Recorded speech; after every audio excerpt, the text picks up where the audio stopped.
Hello,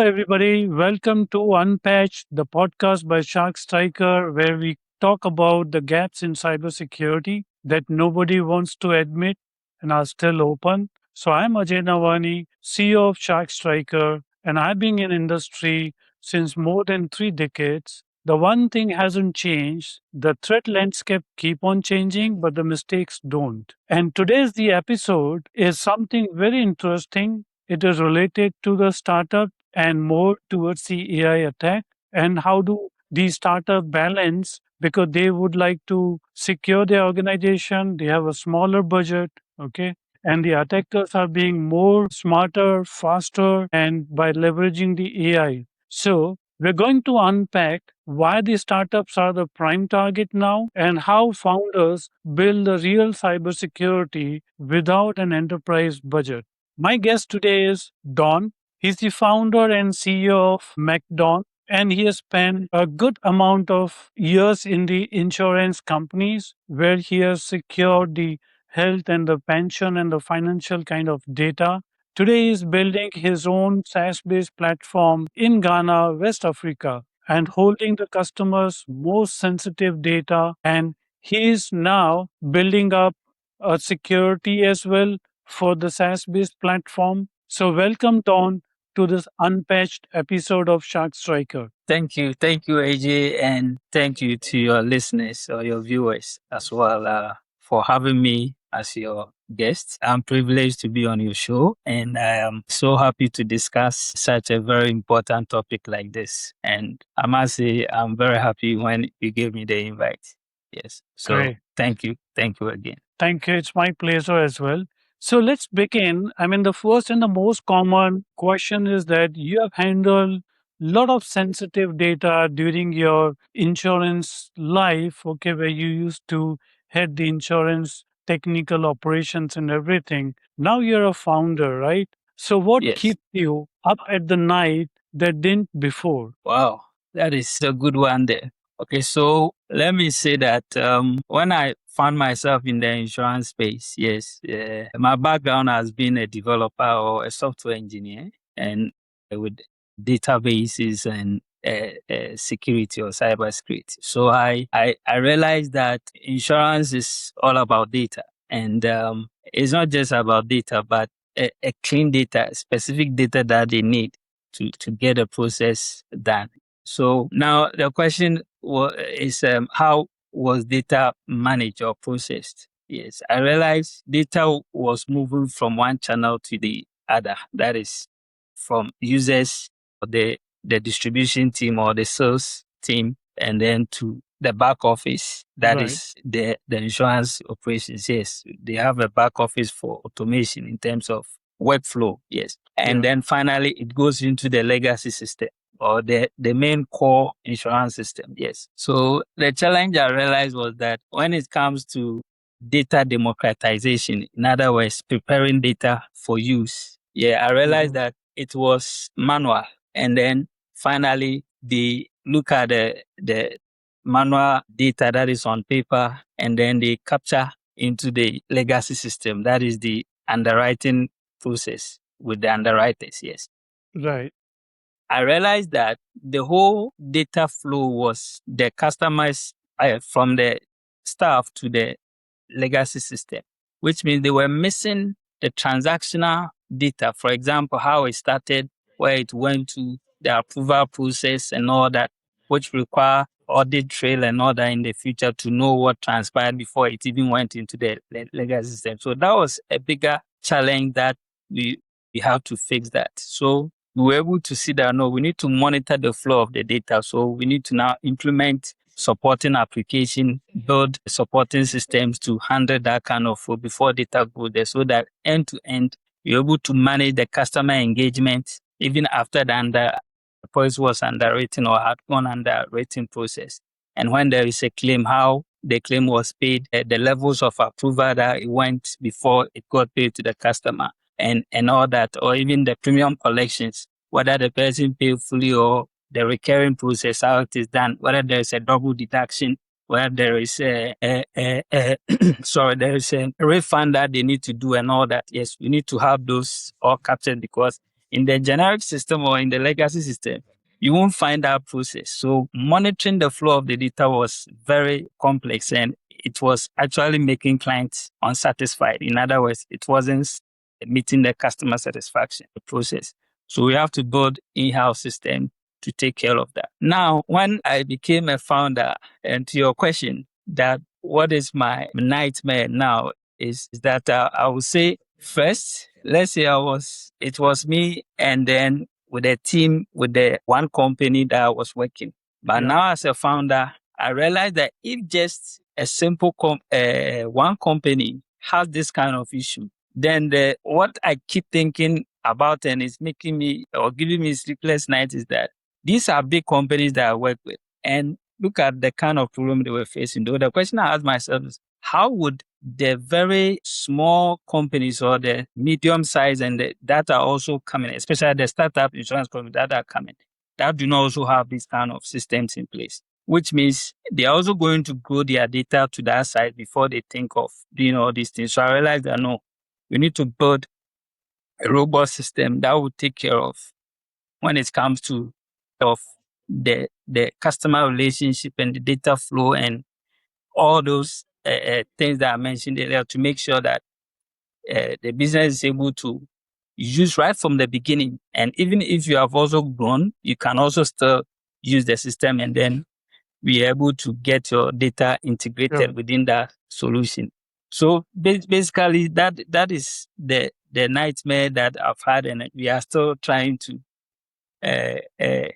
make it more intelligent with AIs to make sure that we're able to provide the best solution when it comes to giving the best of system to our customers and their customers to satisfy them whilst they do business together. Right. So you said a couple of points here. I mean, when you were working in the insurance domain and you were heading the entire technology department for the insurance domain, and you were dealing with the very sensitive data, now you became the founder. So now you are running the business with a small team, being a startup company, and you are facing the similar security challenge. Now you realize that, okay, being a startup, okay, the different kinds of pains which you are going through, and you have to place a system and security in place, okay. So before that, every founder always love to say one thing: we are too small to be targeted. And what you have seen, what does that Yes, belief actually I fully break for a align with you startup founder? when it comes to this, this mindset, because most businesses think that they when they are small, they are not that a target to be attacked by an attacker or a hacker. That is a wrong perception, because there is this philosophy in the cybersecurity space that what can't see you can't attack you. Yes, but the moment you register the business and you have a domain That and you have an correct. email address, which means you are in the W3 record. In other words, you are in the internet or in the digital world. So your email alone is a channel for Yeah. a threat to enter. In other words, something like phishing. Hackers normally do phishing through email. Yes, and you may think now I just use an email with my basic website and I'm fine. It's okay, you are fine, but depending on the data that you work with, it could be some sensitive information that you have. Like once you do payments, you do online payment on your website. You even have some customer information and some investor documents and all that. Because they are always scanning to meet the target they are looking for. So once they get you into your domain and they're able to see that they could find all this information, whether you are a small or you are a big size of a company, yes, they will still penetrate to make sure that they get what they want.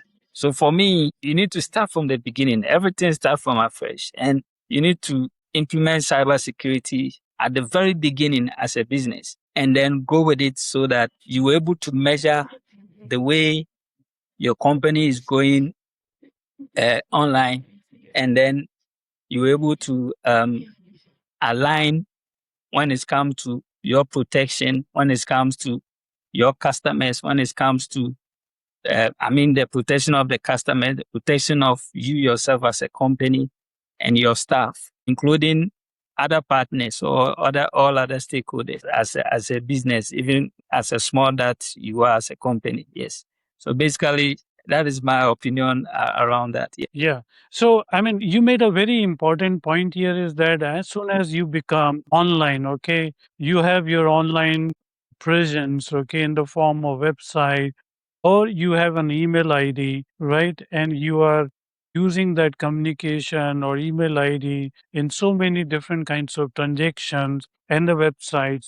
So that means you are a natural target regardless size of your organization, and you are carrying some other data. So attackers don't care whether you are a small or the large organization. They just target because they found your credentials, they found your email ID, and they found your the digital presence. So, and you made a point here is the AI also, and AI is now leveraging so many other things. So, how do you define a cybersecurity for any organization considering your this extensive experience in the Okay. insurance So domain? So, cybersecurity, what exactly if is we shouldn't go cybersecurity to into you?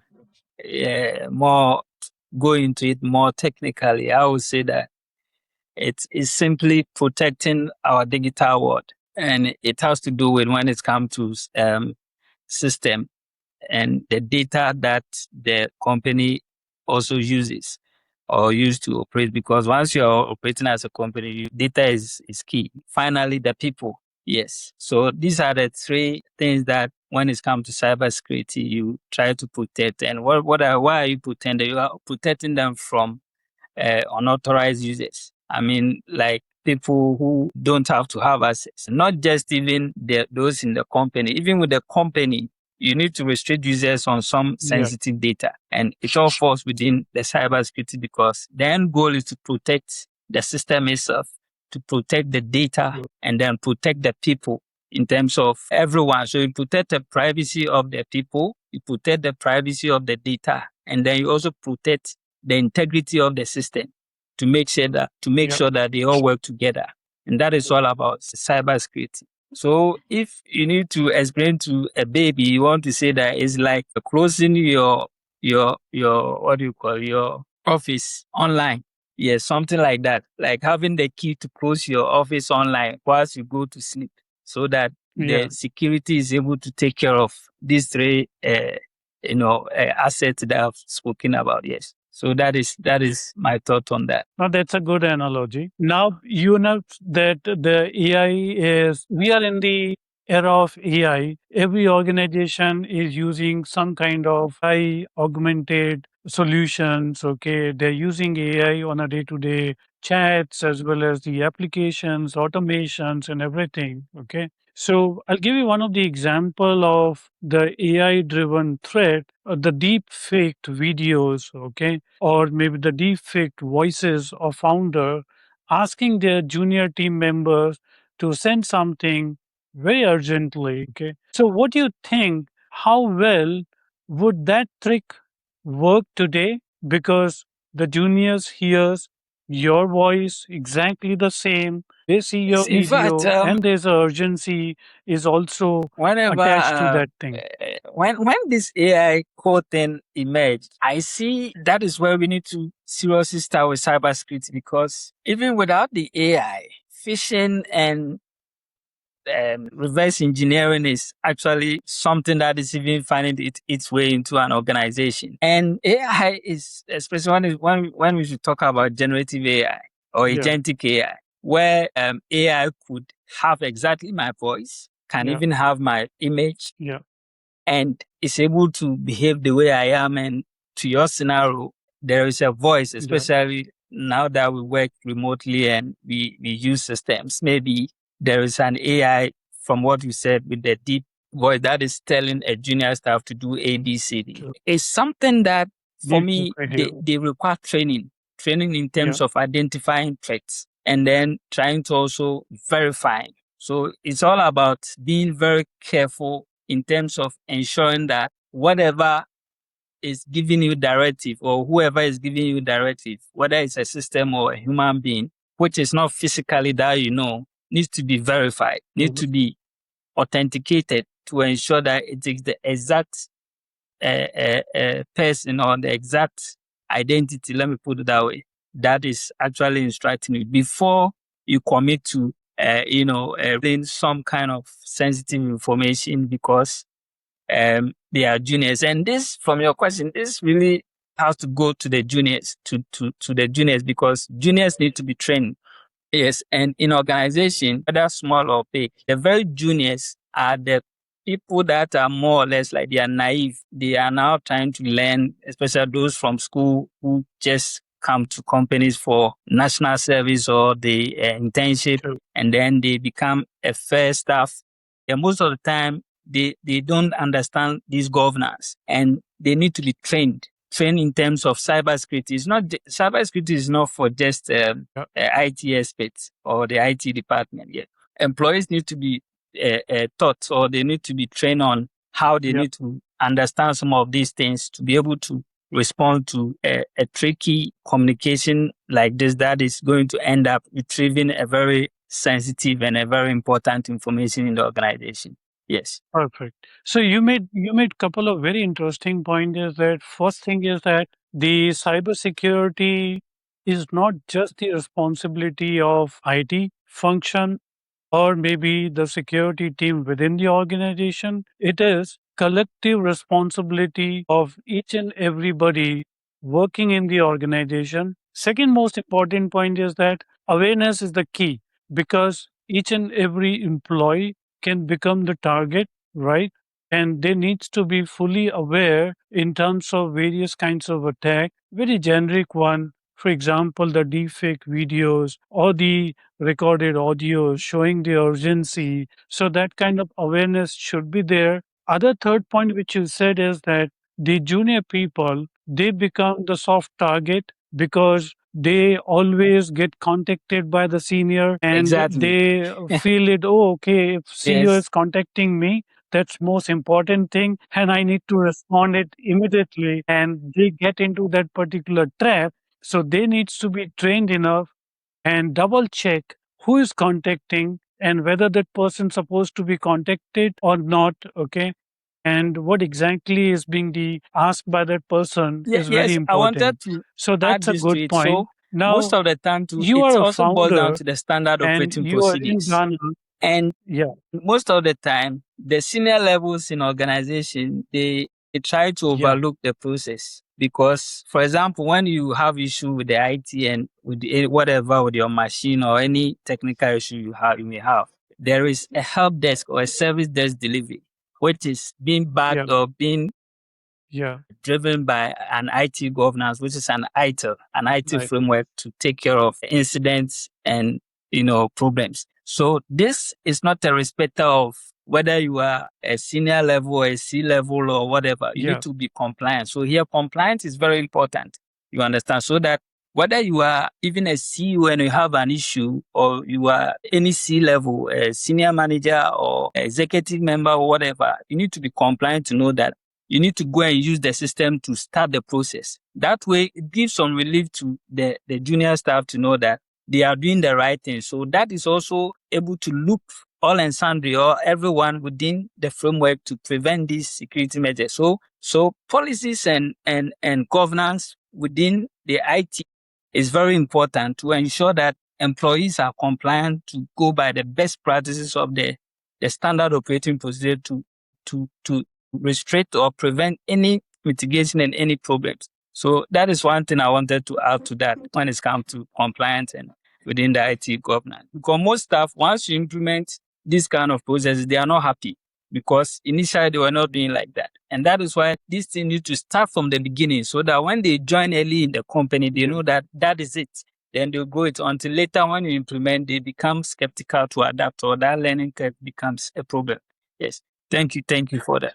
Yeah. Yeah, that's another interesting point which you said is that if you are a company and you are regardless whether you are a startup company or large organization, okay, you need to build a foundation wherein you have the policies in place, procedures in place, SOPs we call it, train the people, and those SOPs or the policies are not having any kind of exceptions. Those policies and procedures are applicable from top to bottom. So everybody, either you are a CEO or a board member or you are a junior person, needs to follow that thing because security is equally applicable to No, everybody, not at all. and security and conveniences Yes. cannot sit together, right? Yeah, that's very important. So that's very important. Now, you know that you are building a SaaS based product, okay, in Ghana. Okay, so you are holding the customer's data and you are shining your own brand in a world where the most African businesses, they run on the foreign platforms, foreign technologies, we control to the foreign companies, okay? What does that Well, ownership that actually is mean a to you? tricky one. But yeah, let me take it from this point that, okay, so ownership for me is not, is it's more or less like having freedom to shape tomorrow. Let me put it that way. Now, what do I mean by that? Because by holding our own customers, data, and like you said, shining our own brand, we are not just practicing anything, but we are trying to protect the trust between our customers today. Are you getting my point? Yes. So the reason we are trying to let them know that we are there for them Right. and we are with them. Okay. And most importantly, we are trying to build systems that will help companies to solve problems tomorrow, and as technology emerges. And now there's AI. And currently our roadmap as a business is, Yeah. our AI innovation roadmap is system thinking. So we are trying to build intelligent system that would think and then would able to work with data using LLM to make sure that it's able to give a good contextual output of data to the users where it will solve their problem. Yes. So we are trying, well, we are owning, yes, we are owning our brand, signing our brand in whatever form, but then we are trying to have the ability to innovate without limits, because we want to have control and to make sure that whatever challenges that emerge or we Yeah. anticipate coming, we are able to face and Definitely. resolve it with all the confidence we have as a business. Yes. So basically, that is all about MacDon Consolidated. Yes. Great. So you said a few very important aspect. Okay, number one is that you said the trust, because when you work with the customers, okay, you need to establish a trust, and you can establish that trust only by showing local face. You are local in the country. You are being the citizen of the country. You run the business. You control the data, you own the brand, and you understand the compliances very well. You have your own local intelligence, okay, which is applicable to your country. So you are in a better position if you have the technology with you, you own the data, you add your own local intelligence that gives more trust to the customers, and you protect the data, you protect the data, you maintain the data sovereignty for the country. That's a very interesting thing. Now, one last question. This show, we call it as Unpatched, right? So, what's the one gap you see in almost Yes. every startup If you I have meet? to metaphorically align the show's name to this, then I would say, let me say, I see a vulnerability, or let me say, the term unpatched means something that is left open or unfinished in its literal meaning. Yes. However, if I should relate that to when it comes to founders or the Yeah, startups that are coming, then I right. see it as they are too open in a sense that they are vulnerable. They are vulnerable not because they want to be vulnerable, because they don't understand that they are vulnerable, or they don't know they are vulnerable. And that is a huge risk for startups to know that they are not even aware that they are vulnerable. Vulnerable in which sense? In terms of when it comes to cybersecurity, when it comes to how they need to even utilize systems for their operation. You understand? Because cybersecurity and systems, Yeah. let me say, systems is more or less like an engine within an organization that drives the business. Cybersecurity becomes like Yeah. like the security that protects Yeah. the engine in terms of how you maintain the car, how you make sure that everything is working to prevent accidents. Yes. So ideally, that is how I see it. And it's just like having a car driving and you don't know that your Right. brake is at fault, or you have a faulty brake and you are just speeding. You should know what will happen to you. Yes. So I try to relate it this way Yeah. from your show. And it's true because most founders they don't want to even start investing in systems Yeah. to start with because they think they are small and they don't need that. They want to start earning the dollars or earning huge money before they start implementing this kind of system because they are small. But no, that is an unpatched approach. In other words, it's a vulnerability approach that you have taken.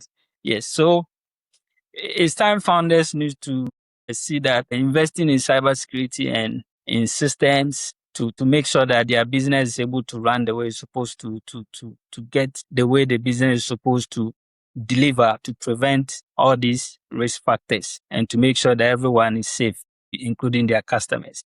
Correct. So, I mean, that's a very interesting point, and it's a most common thing is that regardless whether whatever the size of organization you are into, but you must know what are your weaknesses, what are the loopholes you are carrying, what are the risks to your organization. Not knowing the risk, not knowing the weaknesses keeps you in dark. You believe that you are protected, but attackers only leverage those low hanging fruits. They find out those such weaknesses which you have never, that audited, you never explored. And that is one of the most important thing every founder should think about it. So Don, now let's turn the table now. You being a founder and coming from the insurance industry, now building the SaaS, right?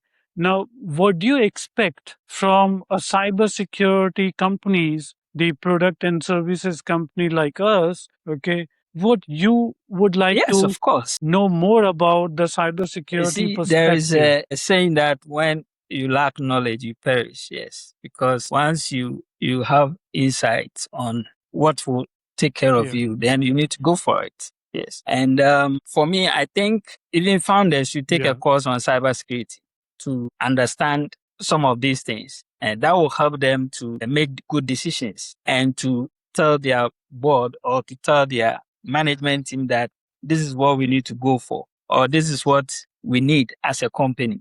Yes. So, like you said, they need to be knowledgeable in the cybersecurity sure. space. Not just that, they need to be trained as well. As founders, they need to be trained on Yeah, cybersecurity. At least the foundation levels are there yeah, to be trained. And if not even to be trained with the cybersecurity itself, they need cybersecurity itself as a course. They need to also be trained with the procedures where an yeah, organization need to be knowledgeable on how to go about things. Something like the ISO 901. It takes care of the standard operating yeah, procedures and the way data needs to be managed and yeah, all that. Yet these things need to be implemented sure. and they need to be aware of it to guide them and to make sure that they prevent some of these risk factors. Perfect. So, I mean, what do you expect from the cybersecurity services and the product companies like us? Okay. What do you expect from the Okay, companies like so us so I that think we that can help founders? as a founder security, as a cyber security company, you would have to also, let me say, you want to take it as one of your responsibility, because these guys, founders, don't actually know what they are doing. So I think you need to also know that you have a responsibility to engage them. And then, okay. Don, we have to interrupt here. So we will cut this section. So actually, my question is that I'm going to repeat it now. You know that Okay. when I say this sentence, Oh, then okay. you are going to ask Okay. me the questions. That was the actually point, Yeah. right? So I'm going to Okay. repeat Okay. I my think I now sentence, understand. okay? And then you Sorry. can ask the question, okay? Yeah, perfect. So Don, uh, okay. So Don, let me turn the table now. So you have told us what you are seeing as a founder. Now, what are your expectations being a founder from the cybersecurity services companies like us? What do you expect, or what do you want to know Okay. more about the That is perspective of that is cybersecurity that is a for good the one. startup? Yes. So I would first want to uh, ask you that, let's say, now you could see how AI has emerged, and AI is helping both attackers and defenders. And as a cybersecurity company, or as Yeah. SharkStriker being the cybersecurity company, who is actually who do you think is actually pulling the I mean, who is actually ahead of this polling when it's come to the attacking and the defending using the AI? Or what would you want to approach this? Yeah. Yeah. So the AI is a Yeah. technology which is available for both the attackers and the defenders, right? Yes. And this technology is wide open for everybody, right? Okay. So defenders are using this technology to build different kinds of detections. They are using this kind of technology to find out different kinds of weaknesses, right? Similarly, Yes. the attackers are also having the same technology with them as well, right? So Yes. earlier, attacker used to do a lot of manual tasks, right?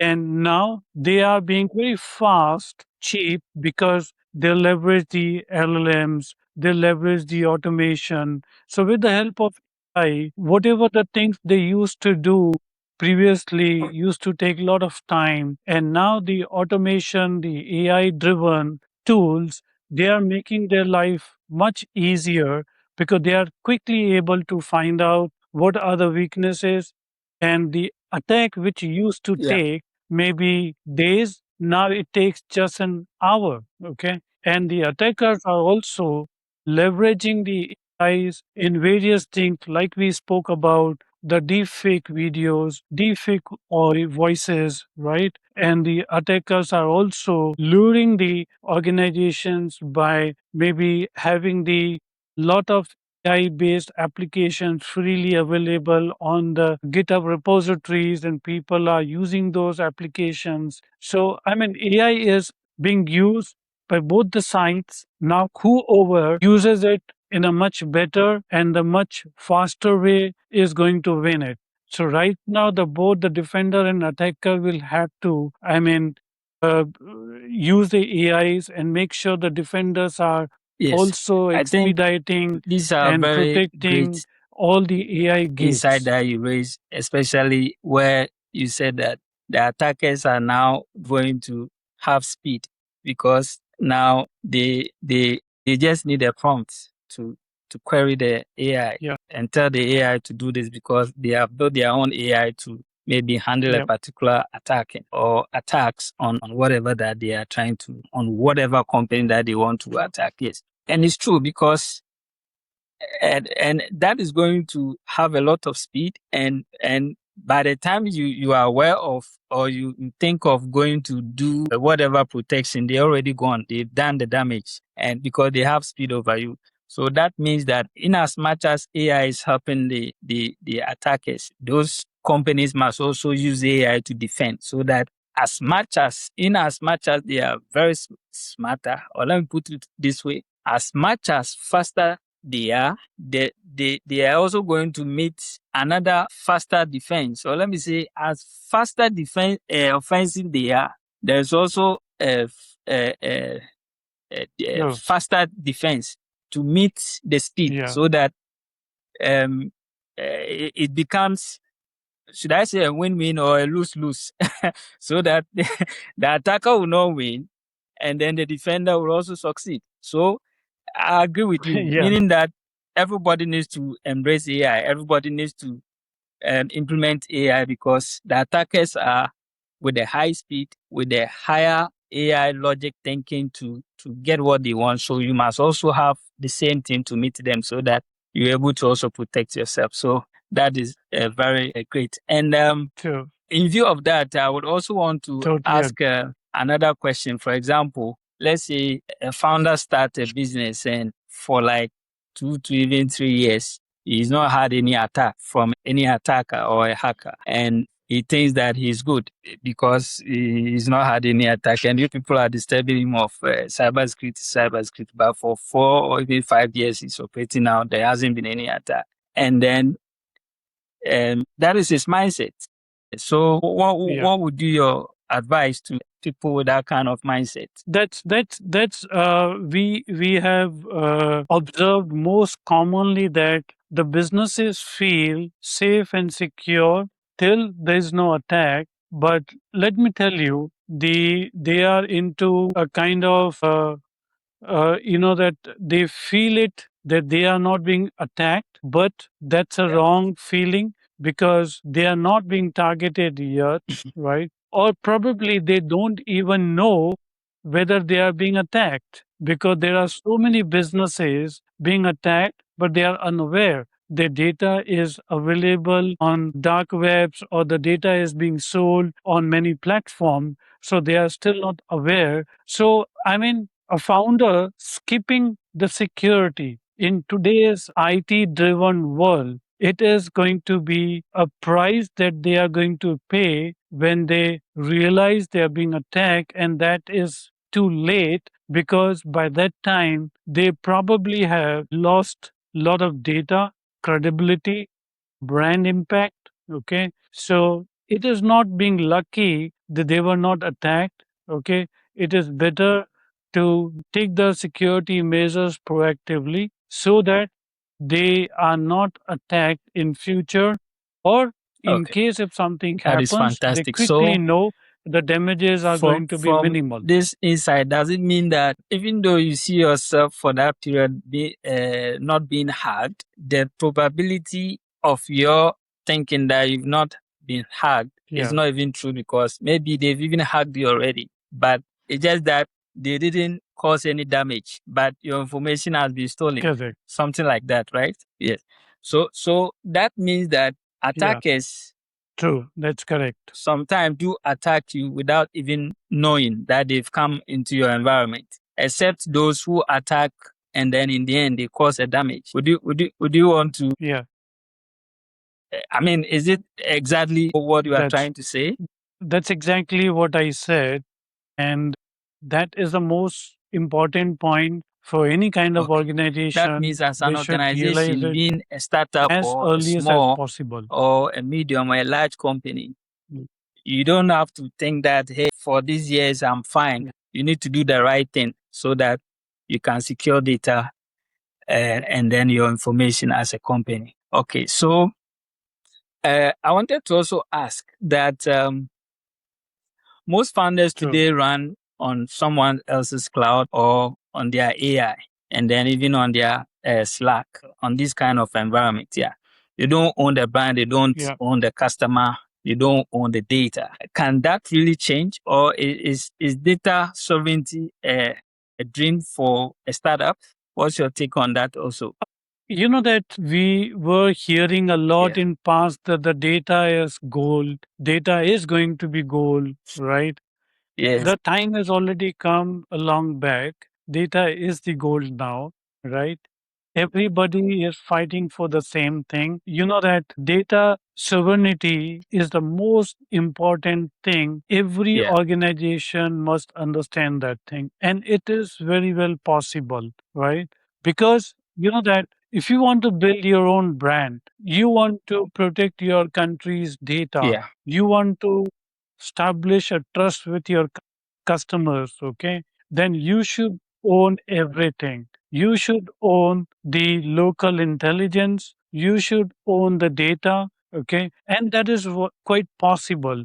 And in fact, SharkStriker is on the same mission that we would like to empower the local companies, and we call it as a cyber entrepreneurship, wherein that we give the technology to the organizations, we host the technologies in their premises or in the local country data center, and let the partner build the intelligence on top of it, right? And they use their own brands, they build a relationship with their customers. So they are owning the data, they are building the relationship with the customers, and they have the control on the platform, they have the control on the data relationship. So everything, whatever they have built, okay, remains with them. So it is quite possible, it is doable, regardless whether it is a startup company or what size of the company. Everything is possible, and this Wow. is the today's need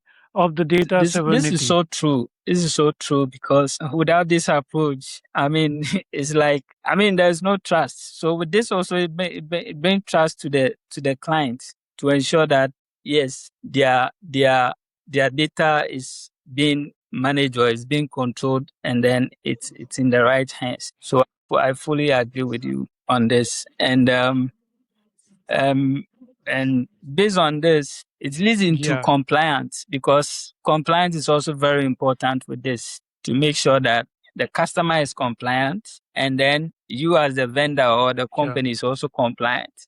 And in the overall, it's feeding into the bigger governance, yes, for to take care of these two, yes. Where you sit as a cybersecurity expert, how would you, when it comes to compliance and security, and you need to, or let's say a founder comes to you to ask you that when it comes to compliance and security, the two of them, from what you've explained earlier, which one should I go for? Let's say I'm a founder, I come Yeah. to you then I ask you, and it's come to compliance and security, these two, which one should I go for? How would you also address that? That's a fantastic question, that whether you should choose the compliance or security being a founder. So I would say that security comes first, because if your data is not secure, if your data is not protected, what are you going to do with the compliances? Because compliance is ultimately is to ensure your data is protected and secure. So cybersecurity comes first and then the compliance. Both plays its own role, but the Yeah, compliance I will always put first because it saves my ultimate data, right? And then I can put the ah, compliance on top of it that's so that I fantastic. can meet the I different think I kinds of agree with you regulatory compliances, because right?